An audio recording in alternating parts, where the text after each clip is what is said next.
rates and all that. So that's what we started with from last week.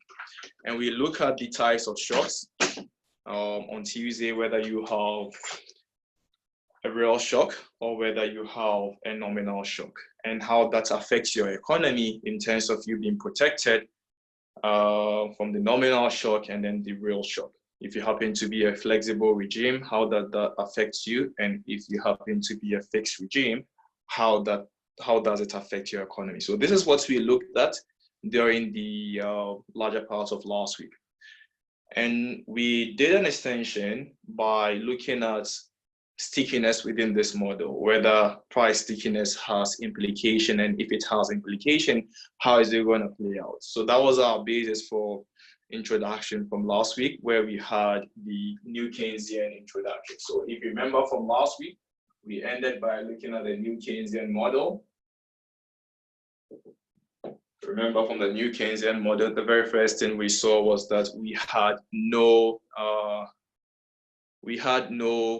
PPP, or the law of one price. So that was very paramount. And again, because of that assumption, you realize that the graph that we drew was fairly different.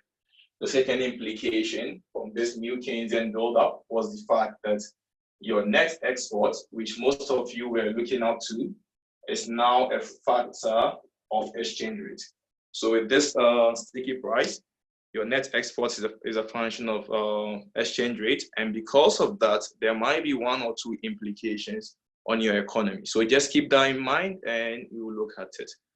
So again, new Keynesian implies that prices are sticky, and prices are sticky means that exchange rates now plays a role in affecting your net export. Now, why is this important? This is important because initially we had a very simple equation which looked like this. We had y d, which is a function of c, which is a function of r. Then we had I, which is a function of r.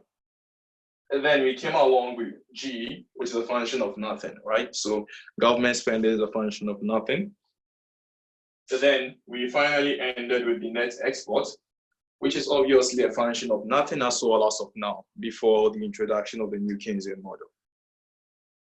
When we go to the new Keynesian model, the whole idea here now changes. Not only does interest rate affect your variables within your demand, there's another variable in here that affects your net export. So we have a situation where interest rate is playing a role in affecting YD, and net export is now playing a role in affecting YD. So keep in mind that here we now have both R star. Remember, there's going to be a star here because we've opened the economy to the world. And the fact that we've opened the economy to the world implies that we have to stick with the world interest rate. So that's going to be very important as we move along. So Jiang, this is your second time having the mic on. Again, please take off your mic. Jeng, please take off your mic. Having the mic on, as I pointed out from last week, blocks our view. Okay, so when you come in, please take off your mic. Just please, if you happen to see someone's mic on, let me know and I'll come in and mute it so as not to affect the view. Is that okay? Yeah, it's fine. Okay.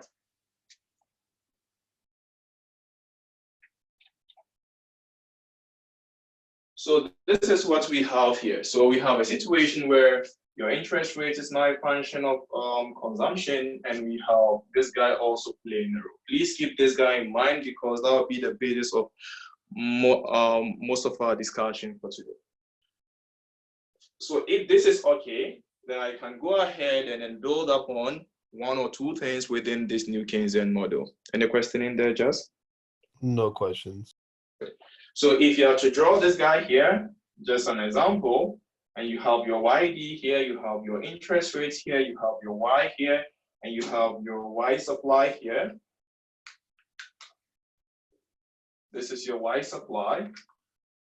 Then just make sure that as you label this YD, it's no more YD. It's now a function of E. So there's an extra factor here. So keep that in mind. So this might be your RS. We'll come to that. So I'm now going to build up on the results we expect to see for today And let's see how that plays out. So we are now in the new Keynesian model. Let's see the results we expect to see for today. Okay.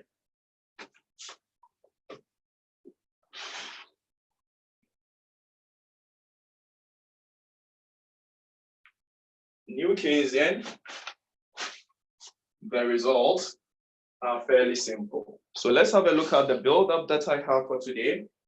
So remember, there are two policies, right? You have a monetary policy and you have a fiscal policy. Again, just a reminder, monetary policy is coming from the central bank or coming from the monetary aspects of it, wherein money supply plays a major role. And the fiscal policy comes from the government, right? Wherein the government spending is very important. This is where the G variable is most important. And this is where the money supply variable is most important. So these are the two policies that we have in every economy, whether you are going with fiscal policy from the government or you are going with the monetary policy from the central bank. You might be running a monetary policy, but you might be having a different types of exchange rates. Remember, we are within the international market, and exchange rate is very important, just like what we saw last week. So within this monetary policy, you might be going with a flexible exchange rate,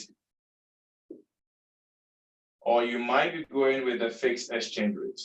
The same thing applies here, where you have a government spending. It might be the case that you might want to affect the economy, and you might be under a flexible exchange rate regime, or you might be under a fixed exchange rate regime. So we have a fixed regime, we have a flexible exchange rate regime. Just as the black marker, okay, can you see from there? Yeah, it looks fine. Okay, so within the flexible exchange rate, yeah, this is good too. Fixed exchange rate, monetary flexible exchange rate, and fixed exchange rate. So these are the two types of policies we have, and under each, it might be the case that you have different monetary system in terms of your exchange rate. Now, the question here is, if you are to find yourself in trouble, and by trouble, I mean that you are below a certain threshold, the economy is not doing well. So there's an output gap, right? With this gap, you can get a higher output, but because of one or two things, you are below that threshold. The question here is it possible to use monetary policy to get to that particular gap? So this is what I intend by that. So I have this guy here, which is my output demand, and I have my output supply. Ideally, this is where I need to be in equilibrium, which is Y. But it might be the case that due to one or two reasons, I might be somewhere here, which is Y2, which is below where I'm supposed to be. Now, the question here is, can I come in as a central bank or can I come in as a government to implement a monetary policy such that I'll go back to where I'm supposed to be, which is this Y? Can I? Now, the answer is yes, you can, but it will depend on the type of exchange rates that you have. So that's what this whole diagram is trying to point out. So if you want to shift and increase your output to this point, in the situation where you have a monetary policy and you have a flexible regime, the answer is yes, you can get to that point. But if you have a monetary policy that you are interested in implementing towards correcting this, but your regime as a country happens to be a fixed regime, then the answer is no. You cannot correct for that. You cannot get there. Ella, the question, Just? Yeah, she asks, is E on the y-axis now? That YD is a function of E? No. It's not on the y-axis. Technically, no. You might want to call it as such, but I don't want to just stick my neck out and then go like you can put it there. Yeah. You might want to call it in a way, but not necessarily. Yeah. Is that okay? Because it's possible that you might have two different variables on y, just like what we saw in solo growth model. Remember in solo, we had a situation where we can place I, we can place y, we can place savings on the y-axis. It's equally possible. But again, how we derived that curve, we need to be very specific. We have to go back and implement E and see how it looks like. So for sure you can, but again, I need to be a bit more careful. So let's just stay away from that for now. Just additional questions? Yeah, is the goal to make y2 back to y or to make r back to equilibrium r star? You don't have r star is just the world interest rates, right? So your implementation is not towards r star. Your implementation is towards giving the certain level of r star, what is your output, your natural level of output that you expect to see. Question? Yeah, he wanted to clarify, he meant that the small open economy has to stay at r star. Yeah, it has to stay at r star, but in the new Keynesian setup, remember whenever we introduce a new Keynesian setup, it's possible that it's possible that you might have sticky price, and when you have sticky price, just like what we saw in the earlier setup for the new Keynesian model, there's a possibility of what we call an output gap because the market is not efficient enough, right? So it's not always the case that you find yourself here automatically, no? Because of the stickiness in prices, it might be the case that you might find yourself here because the market is not in equilibrium by nature. Does that mean we have a different interest rate domestically than in the world in the short run? Not necessarily. It might be the case that the interest rate of the world is somewhere here. So let me be a bit more careful. It might be the case that the interest rate of the world is somewhere here, right? Nothing wrong with that. This is your supply curve. This is your demand curve. Ideally, with this type of interest rate, there are 2 points where you might find yourself. You might find yourself somewhere here, which is y2, or you might find yourself somewhere here, which is maybe y3, right? The equilibrium points naturally should be at y3 because that's the point where your supply will be equal to your demand. So this is your demand, it is equal to your supply, and this will be your natural level of output given this R star. But one or two problems might arise such that you would not be on this point, which I might want to call point B, but rather be on this point, which we now call point A. Now, the question here is we still have the natural level of output. We still have a point here, which is okay, but ideally we should have been on this point. Is that okay? Now, what do we call this guy here? The difference between y2 and y3. That's what we call the output gap. The difference between where we should have been given the circumstance that we find ourselves. Is that okay? Kristen? Yeah, so do we also have an interest rate gap? Yeah, you might want to call it an interest rate gap, but for now, I don't want to stick my neck out again. There's a difference between what you have domestically versus what you have in the foreign market. There might be a natural level of interest, which is fairly okay if you want to go deeper into the mechanism of the model, but the book didn't touch that. If you go into advanced macro, you see the natural level of interest rate as well. There's output gap, there's natural level of interest, there's natural level of unemployment and all that. So these are levels that we expect to find ourselves. Anytime you go above it or we go below it, then there might be a couple of distortions. In the case of output, we call it output gap. Yeah, just one more question. Does that mean we're trying to get to point B or to point Y? So this is point A, right? And this is point B, right? Forget about this. I introduced in this graph to elaborate on what Alex was trying to point out, right? Alex was asking, where is R star? So I just came back, look at Y star, move Y star to two different points to show Alex whether we might have a natural level of output, which is this guy, or we might have just a point here, which is Y2, which is it. And the difference will be called the output gap. Initially, I wanted to just give a simple example without looking at point A or point B. So let me know if you have further questions. Just questions in there. So Seems okay. that Yeah. might be the most appropriate diagram. So again, we are interested, we should have been on Y3, but one or two things might cause us to be on Y2. The question here is it possible for us to move to point B? And the answer is yes. How do we do that? We can do that with monetary policy or fiscal policy. Now the question here is it always the case that monetary policy helps or fiscal policy helps? Then you go a step further and go like, no, it depends again. It depends on whether you have a flexible regime or fixed regime.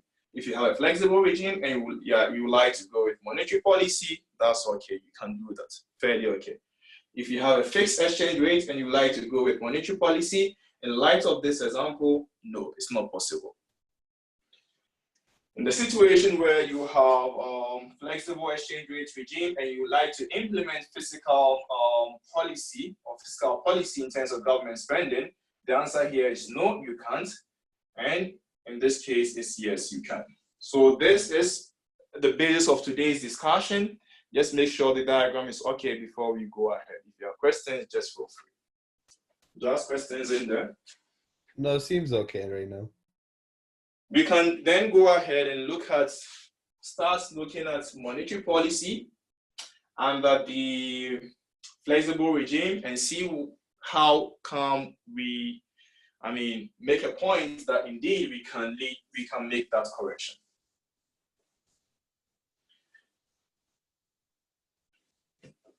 So just please, when it's somewhere around 10, 11, 10, please let me know. I need to come in to answer John's question as to the outline. So just draw my attention whenever it's around 11, 10. Okay, no worries. So let's start by looking at the flexible exchange rate, and you might wanna go to page, I believe,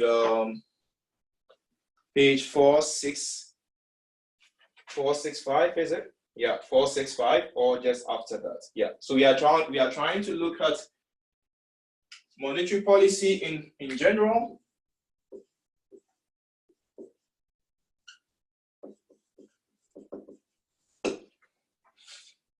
But again, we are looking at it from the flexible perspective.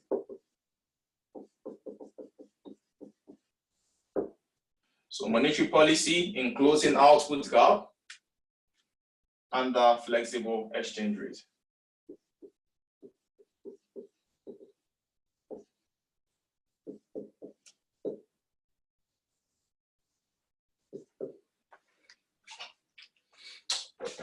So we have an issue, right? We have a situation where I believe the diagram, how does it look like? Yeah. The same diagram I drew earlier. I have this guy here. I have this guy here. I have my demand here, which is now a function of E and R. And I have my output here, which is both output supply and output demand. I have this guy here. This is natural. This is my equilibrium point, but for now, we just have to forget about it because that's not interesting. So we assume that we have a natural level of interest rate that is somewhere here, which is R star. And given this natural level of output, there are 2 points that we might come up with. Either we come up with point A or we come up with point B. So we initially assume that we have inefficiencies in the market or we have an output gap. So that's the reason why we have the 2 points. So an example here is this might be our Y1 and this might be our Y2. And again, as I pointed out, ideally, we should be aiming towards Y2 because that might be the point where our supply is the same as our demand. And that will be the point where the interest rate in the world is, also given to us or achieved. So this is our aim. Our aim is such that we want to push our YD such that we come to the point B and we wouldn't have any output gap again. There wouldn't be any output gap. So we have output gap somewhere here. So that's the objective for this part. Now the question here is, how do we do that? And through what means can we achieve this? So remember, we are using a monetary policy, and you know monetary policy is coming from the money market, or maybe you might want to call it from the central bank. So again, I'll just use a very simple example in here and see what we have here. So this green line, don't look at it now. We have to come in and push our mechanism such that we push it. So for now, forget about it. You have to come in and do this. So I have my money demand equation, which is somewhere here, which again, remember, this is no more EP star. It's just going to be P because we don't have purchasing power parity holding.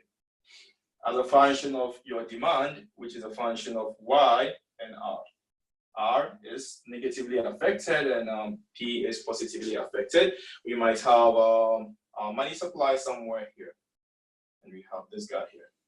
We have the prices given to us somewhere here. So we have our P, we have our money.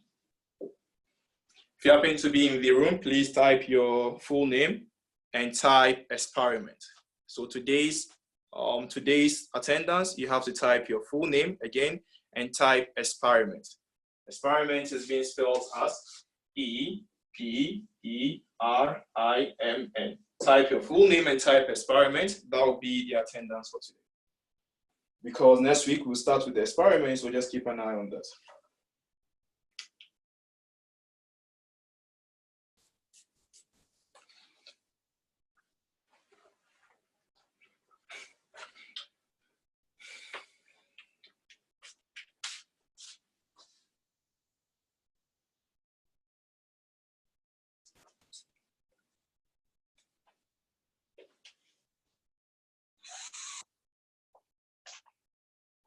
Good.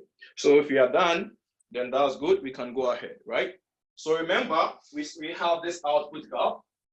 The central bank is trying to move our line back to this point B. How will it do that? Because of monetary policy, remember monetary policy is always the case that money supply changes, right? Monetary policy is always the case that money supply changes. It might be the case that money supply goes up. It might be the case that money supply comes down. Now the question here is, due to this new definition of our YD, which is now YD as a function of E, C plus I plus R plus net export, right? Plus net export, which is a function of E. But remember, when E goes up, which represents depreciation, net export goes up. When E goes up, which represents depreciation, net export goes up. So if the central bank would like to come in and affect the market such that net export goes up, and whenever net export goes up, YD goes up, there are one or two ways of doing that. To do that, the central bank will just tackle the E through the money supply market. And how will it do that? It will increase the money supply, right? Remember, whenever money supply increases, inflation sets in, and for sure, your exchange rate tends to depreciate, just like what we saw in the earlier section. So when you are living in an economy and money supply is increasing abnormally, people wouldn't have confidence in your money anymore. They would like to sell your money. And the more the money flashes into the market, the lesser the value that it has. So to do that, the central bank will increase the money supply. And as the money supply increases, your exchange rate falls, which is depreciation. And as depreciation sets in, we are gradually moving towards our aim. When depreciation sets in, your net export goes up. And as your net export goes up, your YD finally moves to the point B where you expect it to be. So we end up with the shift in your YD as you expected, right? So we shifted our point back to where you wanted. So the good news is we now have our YD shifted to the point where we want it to be, and it will be at the point of Y2, which is our new point, and we wouldn't have any output gap again. Remember at the beginning of the mechanism, we started by increasing money supply. So again, there's a need for us to go to the money market. Yeah, so sure. Alex had a question. Just? Hi, Just. Just Deep. Hello, Just. Sorry, my mic was acting up. Alex asked, will the increase in MS cause P increase as well? He knows that NK assumes P is sticky, but it shows conflict. Yeah, I'll come to that. I'll come to that. So that's a good point. I'll come to that. And that'll be probably the final point to complete the analysis, right? So we have this guy increasing, and as it increases, remember money demand is a function of output, right? So we now have, remember we started somewhere here. We increase money supply. So what Alex is asking here is, with this increase in money supply, we expect to see price increment, which is technically correct. But for now, let's see how we finish everything and how the prices stays the same without the moving to the green line. So we've increased our money supply to this point, from here to here. But remember, at the same time, output also increases. And with an increase in output, what do we expect? Anyone to help me? What happens to the demand curve when output increases? Yeah, it shifts to the right, right? So it shifts to the right. So, Alex, you can see that we are back to where we expect to be. The prices wouldn't change. And that goes with the sticky price setup. Yeah. So that's how the monetary policy and the flexible regime will be able to close your gap for you whenever you have any. What about the within the same setup? Let's take the situation where you might be interested in implementing monetary policy. Hewlin Wang, do you mind taking off your mic?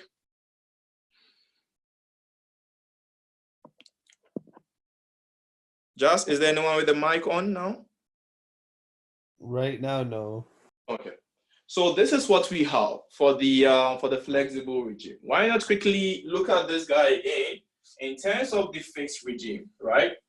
In terms of the monetary policy under the fixed regime, right? So let's see whether it's possible for us to close our gap. Under the fixed regime, is it possible for us to close our gap? And the answer is no. The answer is no, because remember, we start from a certain transition point, and we can see it right away. We started by either appreciating our exchange rate or depreciating our exchange rate to affect our net export such that our YD will shift. But within the fixed regime, you've already promised us that your E will forever be E. It's not going to change, unless of course you come in and devalue or revalue it. But if that's not the case, your E will forever be E. So there's no way your monetary policy is going to affect, is going to close this gap. So that's not possible under the exchange, under the fixed exchange rate regime. And that's consistent. Remember what we spoke about fixed exchange rate during our last week's class. Whenever you have a fixed exchange rate regime, then you no longer have monetary policy, because whenever you increase your money supply, exchange rate will go down. When you decrease your money supply, exchange rate will go up, and you probably have to come in again and do the reverse to put your exchange rate back to normal. So that's the whole idea here. So E is not going to change. As E doesn't change, we don't expect anything to happen here. So under the monetary policy with the fixed exchange rate regime, you cannot close this gap. It's not possible. Questions? Questions? No questions so far. Good. So let's quickly go to the fiscal policy and analyze them in detail. So with the fiscal policy, the textbook had the the flexible regime and then the fixed regime. But I don't really like the way it tackled the flexible regime. It wasn't very intuitive. It's kind of like dig the back way solving, which I don't really appreciate. So I'll just start by looking at the fixed regime, see how we can close the exchange rate, then we can go to the flexible regime, or either of the two should be fine. So I'm going to, again, we have a gap, we need to change it, and let's see how it works.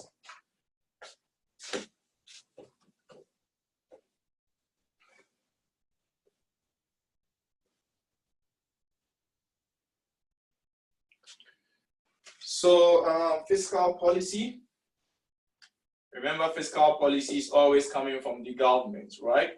Fiscal policy is always coming from the government. So here, instead of MS, make sure you write G. Just keep an eye on the difference between the two, whether you have a fiscal policy or you have a monetary policy. So this is going to be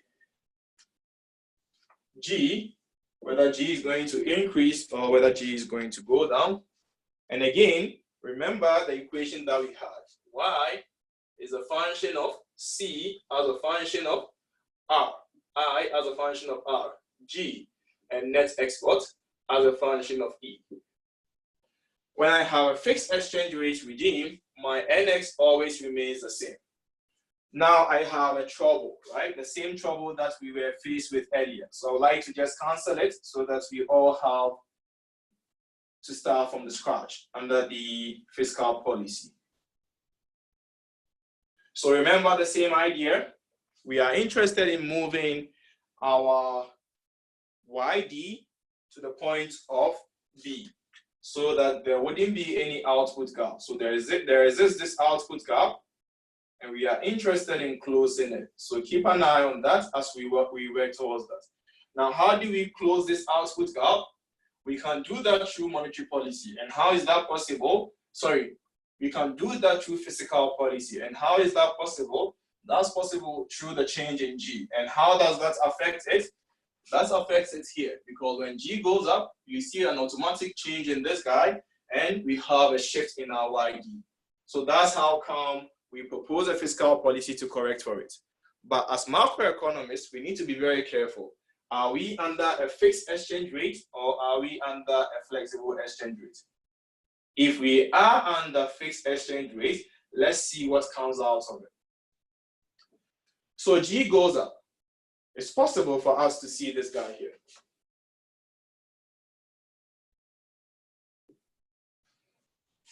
So let me do the basis of it. G goes up. YD or YS. YS goes up from the earlier chapter. So I'll refer you guys back to the earlier chapter where we saw G going up and YS going up. So keep an eye on that. I think I had a discussion about that with John during last week's tutorial, last week's office hours. So just go back, have a look at the reason why G increasing affects YS. So just keep an eye on that. So when G goes up, we have a situation where, first of all, we have YS increasing. I think we looked at it during last week, so just keep an eye on that. So that instead of having only YD changing, here we have both YD and YS being affected. And the very first one that we see here is YS going up. What about YD? YD is fairly easy to see as well, because as G goes up, G is a function of YD, so YD always also goes up. Now, given that we have the interest rate somewhere here, and then back to what Alex was asking, are we still going to maintain the world interest rate? And the answer is yes, we have to do that. So if that's the case, I probably have to extend it and call this guy Y2 instead, just so we keep the output gap at a consistent level. So this will be our new point on Y2. So this is our point. YS has increased because of increase in government spending, and G is also going to increase And as G increases, YD also increases. So we have another expansion in terms of our YD. They both go up and they end up taking care of this, closing this gap for us. So that's what we see under the fixed exchange rate regime. Now the question here is, what happens to the money market? The same idea in terms of the increase in Y. With an increase in Y, we tend to see an increase in this guy. Just like what Shane pointed out, right? So when there's an increase in Y, there's an increase in this guy. And again, we can now increase the money supply to maintain the exchange rate or to maintain the price level. If you have questions, please let me know. No questions so far, but it's about 11:10 now. Okay, good. So 11:10. Sorry, one question now. Yeah. Does fiscal policy under fixed exchange rate show overreact? It might overshoot because of the two effect, right? It might overshoot. So that might be that's a good question. It might overshoot. Yeah. Because from the supply perspective, there's an increase. From the demand perspective, there's an increase.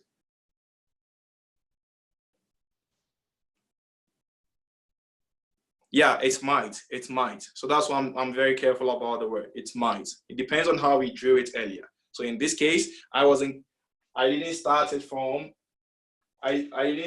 somewhere here. I just started from here, and I realized that I need to push it a bit back to compensate for the increase in output supply.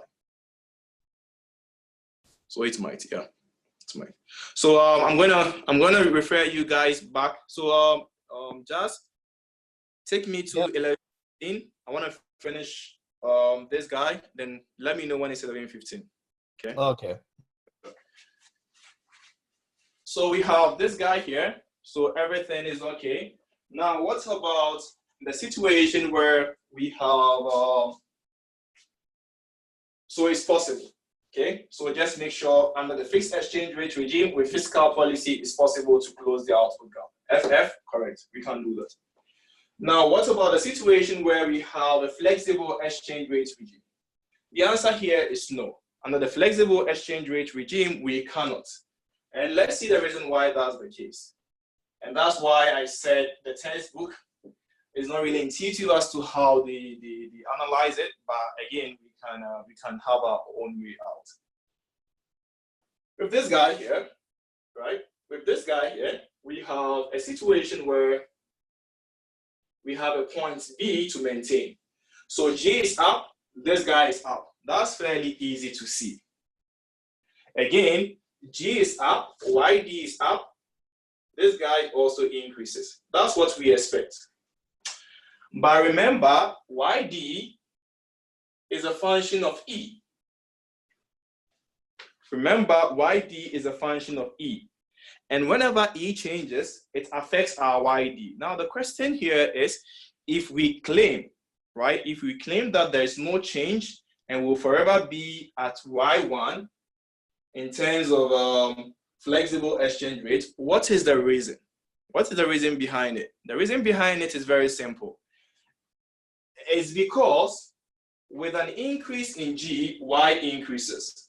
At the same time, we have a change in our E, because the money market also changes when Y changes. And here, it might be, it's just the case that when you have an increase in G, or there's an increase in money demand, or yeah, there's an increase in money demand, then your exchange rate will tend to appreciate.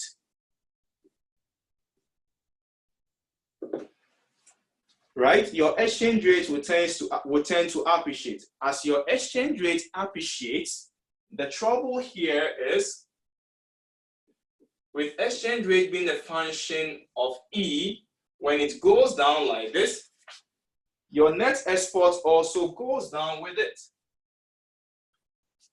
So on one hand, Y is increasing because its G is increasing. On the other hand, NX is reducing because E is appreciating.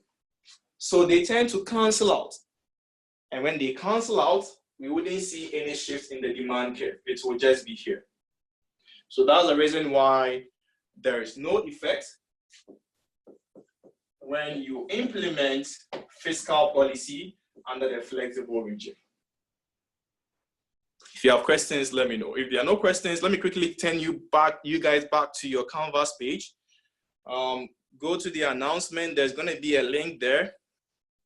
It's meant to be the course evaluation of me. So just spend some 5 to 7 minutes to evaluate, and let's come back. If you have somewhere to go, feel free to leave after the course evaluation. If you have some time, then I can go through the course outline, what we are expected to see for the finals. So again, if you have some time and you are willing to stay, just stay. If you don't have time, please feel free to leave. You can watch the video in terms of the outline. So please go to the course page and check the announcements. There's going to be a course evaluation there. Is it there? Just? I see it posted. Is it posted? Yeah. Okay, so just do the course evaluation. I'll be back in about 6 to 7 minutes to answer John's question.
When you are done, just type this guy here.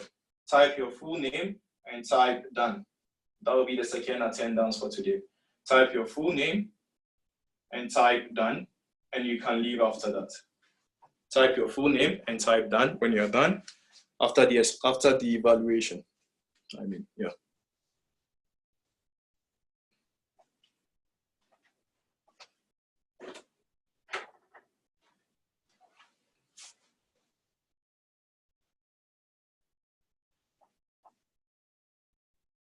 So when you're done with the course evaluation, that's where you type this, okay? Just make sure you're done first before typing it, then we can just go ahead and finish it up. So we start this Thursday, we start with our experiment. It's going to be part of your participation, and I'm going to award you guys marks for that. Yeah, question, let me see if someone had a question in there.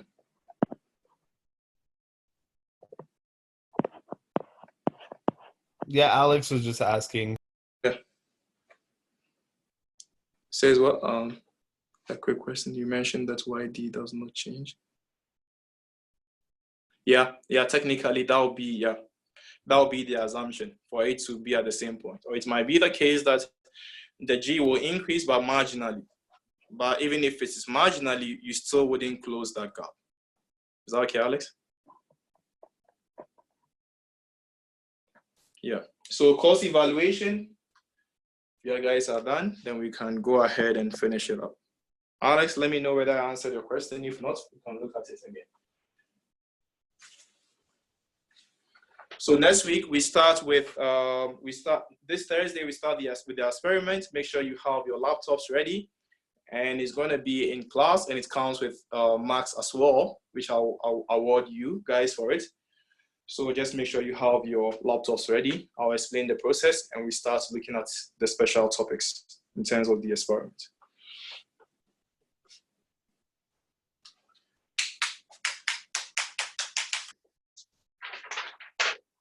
So the outline, the setup of what we did.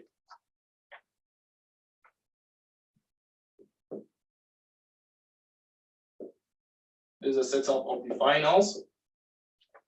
just make sure you stop and ask questions if you have any. So when you go to the book, we start from part 4 and we ended with part 6. And special topics will be experiments. And this will be part 5. So these are the parts that we had. With part 4, this is where we did a very simple model of savings and investment. So this is going to be the savings. And we just had a couple of questions. sure, feel free, guys. One person asked if the special topics will be on the final. It depends. So it depends on how far we've covered it. Yeah, it might or it might not be. I'll probably have to look at it in detail. Another person asked if the experiment part will be on the final. So that'll be the special topic, right? So the special topic is the experiment. So we tend to look at it and see how we can get it in. Is that okay? Seems all right. Yeah. So this is where we look at the savings, we look at the investment, and we look at government. So this is part 4. When you are preparing for the finals, just make sure you understand part 4. It's very simple. Either you are looking at the simple model of savings and investment, or where we have the government. Now, under part 4, we had 2 sides to it. The first side to part 4 was when we analyzed chapter 9. So under part 4, we had chapter 9 and we had chapter 11. Chapter 9 was a very simple model of 2 periods, right? Instead of 1 period that we saw before the first midterm, here we are looking at 2 periods. So there, what I'm interested in seeing here is get to know that here you are dealing with the 2-period model of consumption and savings. So this is where we saw the 2-period model of consumption and savings, and there, a couple of things you need to keep an eye on. Income was exogenously determined. There is an assumption of consumption smoothing. Know how we derive the budget constraint. Know how we derive the difference between behavior for the borrower versus for the saver. Know how increases in a couple of factors like technology, like interest rate, and all that affects the individual decision. And lastly, and perhaps one of the most important ideas that we saw here, was the Ricardian equivalence. So that will be under chapter 9. If you have questions along those lines, let me know and prepare them. And hopefully as we start discussing for the last part of this course, just let me know, I can come back and explain it further. So just keep an eye on chapter 9, look at the topics that we looked at. If they are not clear, come up with your questions and hopefully I can help you navigate them through. Now, after looking at the 2-period model, which was a very simplistic model, we turn our attention to chapter 11, where we look at the real intertemporal model, right? Here, we introduce in an idea of investment. So investment was in here, and we also assume that income was no more exogenously given. Income is coming from the fact that we have to work to get it, and we have to also do 1 or 2 things to get our income. And because of that assumption, we were able to derive very, very important diagrams, like the situation where the interest rate affects our labor supply, which will go in and affects how much we work and how that affects the output supply and how that affects our output demand. So under chapter 11, with the real intertemporal model with endogenous income, we are able to derive our labor market, our goods market, and look at a couple of factors that will affect our decision-making process. So just keep an eye on that. We had our goods market here. We had our labor market here. So this guy here was then transferred to chapter 5, given the fact that we now know what the goods market is, what the labor market is. Now, under the part 5, this is where we had the money and business cycle. So here we had money and business cycle. There we looked at 2 different chapters. or 3 different chapters. 2 for sure. The third one might be a very short chapter, which is chapter 3. So that's fine as well. So we looked at chapter 12 and chapter 13. Chapter 12, we looked at money by adding it to chapter 11. So here, instead of having only raw intertemporal investment model, we now have a raw intertemporal monetary model. So that's how come chapter 12 became intertemporal model. Now, what are the additions that we had here? Now, in addition to the labor and goods market, we now have money market. So our diagrams are complete now. So we have goods market, labor market, and money market. Then we try to pay attention on the business cycle aspect of it. Remember, business cycle happens to be a short run model wherein we are looking at the short run dynamics. To do that, we quickly went to chapter 3, right? We went to chapter 3 to read what a business cycle is, what are the facts, what are the empirical observations in there, and how would that affect our decision. So we did that. We came to the business cycle. Given that we now have this model, we looked at 1 or 2 things. One thing that came up, and I think you guys should pay attention to it as you analyze the business cycle, is the fact that we might have a new Keynesian setup where prices are sticky. So there's going to be a new Keynesian setup where we have sticky price and we have the flexible price. So for every analysis that you make within the business cycle model, get to know or get to ask yourself that, am I under the flexible regime or am I under the fixed price assumption regime? So just keep an eye on that and look at the extra factors that we looked at. And then we went to chapter 6, which is in trying to analyze the business cycle with money, we now open our economy to the world. So this is where we saw the small open economy, and we started by looking at a very naive model, which was consistent with chapter 9. So we just went ahead, look at the very naive model, which I believe will be chapter 15. Then finally, under this same chapter where we open our economy to the world, we looked at chapter 16, which we finished today, which now has more of the real intertemporal setup with assumptions that you have a flexible regime or you have a fixed regime. You have a flexible exchange rate or you have a fixed exchange rate, and the policies that are involved in it. So if you have questions, let me know. Hopefully we can answer them. John, is that okay? Is John in there? Just? Oh, hello? Yeah. Yes. Okay. So, yeah.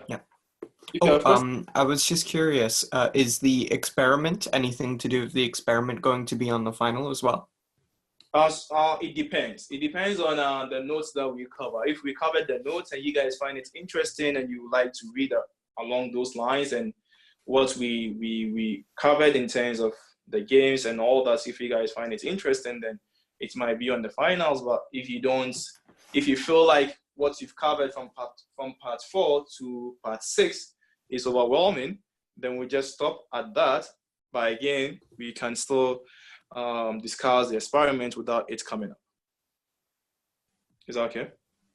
So it depends on what you guys feel. If I have emails that it's overwhelming, we have a lot of things to analyze and we just want to finish at part 6, then I'll just stop at part 6 for the finals, even though we have to analyze the experimental part of it. We wouldn't cover it for the finals. But if you guys are okay, as in what we've done from now up until part 6, and you still want to see the experiment, then why not? I can bring it in.